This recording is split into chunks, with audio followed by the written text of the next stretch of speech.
Life craft YouTube channel එකත් එක්ක තමයි මේ ඔයගොල්ලෝ එකතුලා ඉන්නේ. subscribe කරපු නැත්නම් අදම මේ වීඩියෝ එක අලුතෙන්ම බලන මගේ channel එක හරහා මේ වීඩියෝ එක බලන ඔයගොල්ලන් හැමෝම සාදරයෙන් පිළිගන්නවා.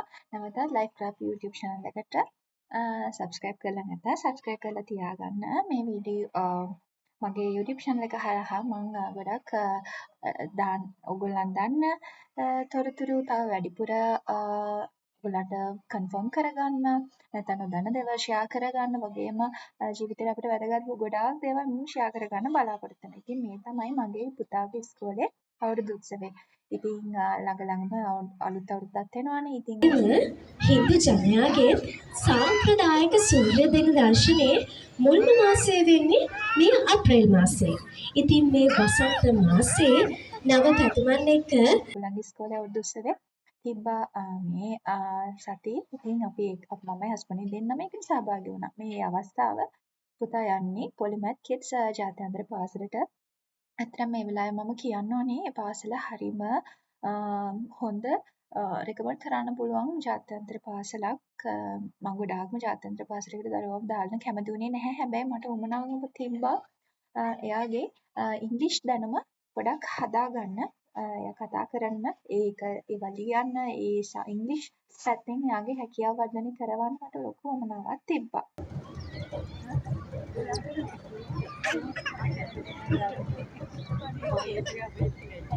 තමයි හස්බන්ඩ් මා ඉතින් චුට්ටක් අපි දෙන්නත් එහෙන් මෙහෙන් අල්ලගත්තා. ඉතින් අපි දෙන්න ඉන්නවා කියලාත් පෙන්වන්න බෑ.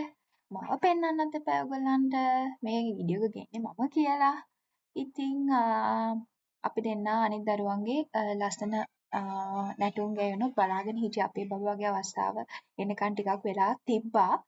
හස්බන්ඩ් නම් ගොඩාක් උමනාවෙන් තමයි ඒ බබාලගේ නැටුම් හැම බැලුවේ. මොකද ඒක අපිටත් අලුත් අත්දැකීමක් මේ අපේ බබාගේ පළවෙනිම කොන්සර්ට් එක. අපි දෙමව්පිය විදිහට අපේ විදිහට අපි කොන්සර්ට් එකක මේක බබා ඉන්න මේ වගේ අවස්ථාවක් නරඹන පළවෙනි අවස්ථාව. ඉතින් අපි දෙන්නගේ පළවෙනි එක්ස්පීරියන්ස් එක. මම කලින් කිව්වා වගේ ඔයගලන්ට අවශ්‍ය නම් මේ ඉස්කෝලේ ගැන තව වැඩි විස්තර මේ දැනගන්න මම vlog එකක් වෙනම ගේන්නම්. මට රික්වෙස්ට් කරන්න comment section එකේ ඕනේ කියලා. ඇත්තටම මම ඊට අමතරව තව චූටි දෙයක් කියන්න මම මගේ බබාගේ අවස්ථාව එනකන් තවත් චූටි දරුවන්ගේ ලස්සන නැටුම් ටිකක් රෙකෝඩ් කරා. මේ තියෙන්නේ ඒ අවස්ථාවල් තමයි. ඇත්තටම කිව්වොත් මේක හොඳටම සංවිධානය කරලා තිබ්බ හරිම බැලන්ස් විදිහට දෙමව්පියන්ට නරඹන්න ඒ පුළුවන් ස්ථානයි එතන හදලා හරියට හොඳට සංවිධානය කරලා තිබ්බ. දරුවන් හොඳට මෙහෙයුවා. ඇත්තටම මේක හොඳ ඩිසිප්ලින් තියෙන පාසලක්. ඔයගොල්ලන් දන්නවත් ඇති නොදන්න අයත් ඉන්නවා ඇති. රොයල් කොලෙජ් එක නැත්නම් රාජකීය විද්‍යාලය කොළඹ හිටපු විදුහල්පතිතුමා තමයි මේ පාසල කරන්නේ. ඉතින් හොඳටම ඩිසිප්ලින් තියෙනවා මේ ඉස්කෝලේ. වගේම උදාහරණයක් විදිහට කිව්වොත් එහෙම සති දවස් 5ටම මේ බබාලාට කෑම වර්ග දීලා තියෙනවා. ඇට වර්ග දවසකට වත් නැත්නම් නූඩ්ලස් වර්ග ඊට පස්සේ සෑන්ඩ්විචස් නැත්නම් පළතුරු එහෙම බෙදලා තිනවා දවස් 5ට. ඉතින් අපේ බබාලාට ඒ දවසට ඒ කෑම එක තමයි දෙන්නේ. පාසලේ ඉන්න ගොඩාක් ඒ කියන්නේ පන්තියේ ඉන්න ගොඩාක් බබාලා හැම දරුවෙක්ම වගේ ඒ කෑම බීම ගේන දවසට ඒවට ඇඩ්හියර් වෙලා ටීචර් කෙනෙක්ගේ අහලා සහ දැන් ඒගොල්ලෝ හුරු වෙලා ඒ කෑම එදා දවසට කන්න. හැබැයි දුකට කාරණාව තමයි දැන් ගොඩේ කාලයක් වෙලත් අපේ බබා ගිහිල්ලා අපේ බබා නම් ඒක කෑම එකක්වත් කන්නේ නැහැ. ඒ කියන්නේ බත් දුන්නොත් ආයෙ ගෙදර ගේනවා. එයා ගොඩක් වෙලාවට ඔය මේ පිට තැනක ඉඳලා එහෙම කන්නේ නැහැ. අම්මයි තාත්තයි හෝ ආච්චි අම්මා පේනමයි ඉන්නෝනේ යාට වොෂ්රූම් හරි යන්න. ඉතින් යාට පොඩි එහෙම එකක් තියෙනවා. සහ සාමාන්‍යයෙන් කියන දෙයක් අහන්න නැති කෙනෙක්. ඉතින් ඔහම ළමයි 20ක් විතර ගත්තොත් එහෙම එක ළමෙක් වගේ ඉන්නවනේ. ඉතින් ඒ වගේ ඉතින් ඒ එක ළමයා අපේ ළමයා.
මේ ජාත්‍යන්තර පාසල ගැන ඔයගලන්ට ගොඩාක් විස්තර ඕනේ නම් මම ඔයගලන්ට කියන්නම් පස්සේ vlog එකකින් මට කමෙන්ට් කරන්න ඔයගලන්ට ඕනේ කියලා. ඉතින් ලොකු පරිශ්‍රමයක් දරුවා මේ ටීචර්ස්ලා ඇත්තටම බලන් ඉඳි හස්බන්ඩ් මායි වුණත් කතා කරේ අනේ කොහොමද මේ දරුවෝ මේ විදිහට මෙහෙවන්නේ කියලා. ඉතින් ඒ ළමයිට හරිම බෝරින්නේ. මේ අවස්ථාවල් තේරෙන්නේ නැහැනේ. තමන්ගේ අවස්ථාවම ටීචර් එක්කන් එනකොට ඇවිල්ලා ඒව කරනවා. හොඳටම සංවිධානය කරලා තිබ්බා ආරාධිත මුත්තන් ආවා. ඉතින් ඒ දරුවන්වත් කොහොමද මෙහෙවන්න ඕනි කියලා ගලන්ට ප්ලෑන් එකක් තිබ්බා.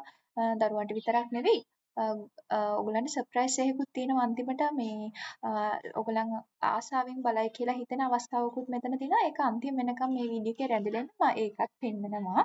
මේක තිබ්බේ නාවින්න ග්‍රවුන්ඩ් එකේ. ඔන්න අපි දෙන්නා ওই නාවින්න ග්‍රවුන්ඩ් එකේ ඉන්න වෙලාවේ චුට්ටක් එහාට ගියා. මොකද හස්බන්ඩ් ඇවිල්ලා කිව්වා මේකේ මේ චූටි බබාලව පුරුදු කරන ස්විමින් පූල් එකක් තියෙනවා කියලා. කෝචස්ලා 5 දෙනෙක් ඉන්නවා. ඒ ගැනත් ඔයගලන්ට වැඩි විස්තර ඕනේ නම් මට කියන්න කමෙන්ට් සෙක්ෂන් එකේ මම ඒකටත් ඔයගලන්ට වීඩියෝ එකක් කරන්නම්. ඒක හරිම ෂෝක් තැනක්.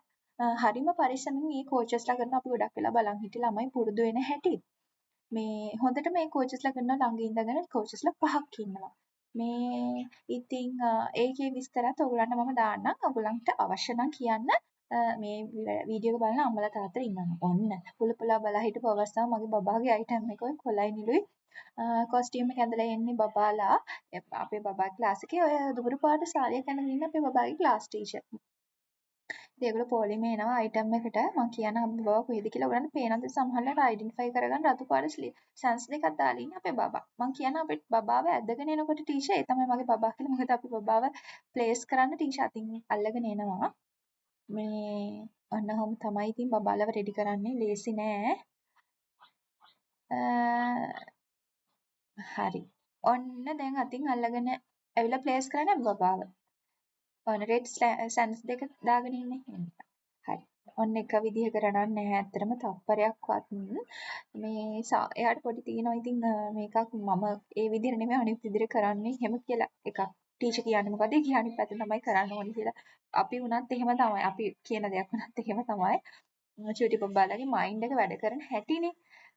ඉතින් ඔහොම තමයි. ඉතින් ටීචර් ලයින්ස් වලට හදලා ළමයිව ලෑස්ති කරනකම් එයා හෙට මෙහෙට වැනි ඉන්නවා. ඇත්තටම ඉංග්‍රීසි වලින් ඉංග්‍රීසි දැනුමත් ඇත්තටම ලොකු මේ ඉම්ප්‍රූව්මන්ට් එකක් තියෙනවා බබාගේ මුල් කාලේට වඩා. අපිත් කතා කරනවා. එයා දැන් ගොඩක් ඒවා අල්ලගෙන කතා කරන්න දන්නවා. සහ අනිත් එක තමයි මම කියන්න කැමති බබාලගේ කැම බීම සහාර අපි ඔය හිතනවානේ බබා වොෂ්රූම් යනවද දන්නේ නැහැ බබා වතුර බොනවද දන්නේ නැහැ අපි වගේම ගෙදර කරනවා වගේම මෙහෙ කරනවද දන්නේ නැහැ කියලා මට රෙකමන්ඩ් කරන්න පුළුවන් මේ ඇත්තටම මේ ස්කූල් එකේ මේ ක්ලාස් ටීචර් ස්කූල් එකත් ඒ වගේම ඇති මේ ක්ලාස් ටීචර්ත් එහෙම තමයි ගොඩක් කැප වෙනවා ළමයිට සැදින් සැරේ වතුර බොන්න කියලා මතක් කරනවා කන වෙලාවට ටීචර්ස් ඔඩොක්කුවට අරගෙන බබා කන්නේදී බබාලට කවනවා පන්තියේ හුඟක් ළමයිට වගේ මේ ටීචර්ස්ලා කවනවා මේ හැබැයි අපේ කෙනා නම් කාගේවත් අතින් කන්නේ නැහැ මම ඔය හැමදෙස්සම කියනා වගේ අර 20 දෙනාගෙන් අමුතු එක්කෙනාම යනවායි ඉතින් ඔහොම තමයි රෙඩි කරලා මම ඩාන්ස් එක යන වෙලාවට සද්ද නොකර ඉන්නා මේ එතකොට ඔයගලන්ට නැත්තම් බාධාවක් නේ ඒක අහන්න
හොඳයි නේද ළමයි. අපේ පුතා නම් ඉතින් ටීචර් කරන ටීචර් ටීචර්ස්ලා දෙන්නම දෙපැත්තේ ඉඳලා ඩාන්ස් එක කරනවා. ඉතින් අපේ පුතා හැමදෙස්සම කියනවා කරන්න එපා. නෝ කියලා අත් දෙක බැඳ ගන්නවා. සමහර ඒවා කරනවා එයා. බලන්නකෝ මේක සාමාන්‍යයෙන් අන්කොමන්. හැබැයි ඒ අවස්ථාවට අපි හැමෝම ආසයි. දැන් බලන්න කාගේද ඩාන්ස් එක කියලා ක්ලාස් ටීචර්ස්ලා ඔක්කොම එකතලා කරපු අවුරුදු නර්තනය තමයි මේ.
ඉතින් ඔය විදිහට තමයි ඒක මේ වැඩසටහන ගියේ 10 මාර 11 විතර වෙනකන් තිබ්බා. නාවින්න ග්‍රවුන්ඩ් එකේ වත් එකතර. ඉතින් මේ වගේ ඔයගොල්ලන් බ්ලොග්ස් ආස නම් මම දිගටම ගේන්නම්. මේ ඇත්තටම වැදගත් ඒවා මම ගේන්න බලාපොරොත්තු වෙනවා ඔයගොල්ලන්ට ඒ කියන්නේ ඉන්ෆෝමේෂන්ස් විදියට අපි දන්න දේවල් තොරතුරු ෂෙයා කරගත්තාමනේ අපි ගොඩක් දැනුවත් වෙන්නේ. ඉතින් ඇත්තටම ඔයගලන්ට ගේන්න ඕනි වීඩියෝස් මොනවද කියලාත් මට කියන්න. මම අහපු ප්‍රශ්න දෙකට ඔයගොල්ලෝ උත්තර දෙන්න. ඔයගලන්ට ඒ වගේ වීඩියෝස් දෙක ඕනේද කියලා. මම ඒ ටිකක් දාන්නම්. ඉතින් ওই ආකාරයෙන් තමයි අවුරුදු උත්සවය ගෙවුනේ. අන්තිම නර්තන වුණේ ටීචර්ස්ලාගේ. ඉතින් ඔයගොල්ලෝ කැමති නම් මගේ YouTube channel එක subscribe කරලා තියාගන්න. මේ වගේ වැදගත් වීඩියෝස් බලන්න එකට මාත් එක්ක එකතු වෙන්න. Life Craft YouTube channel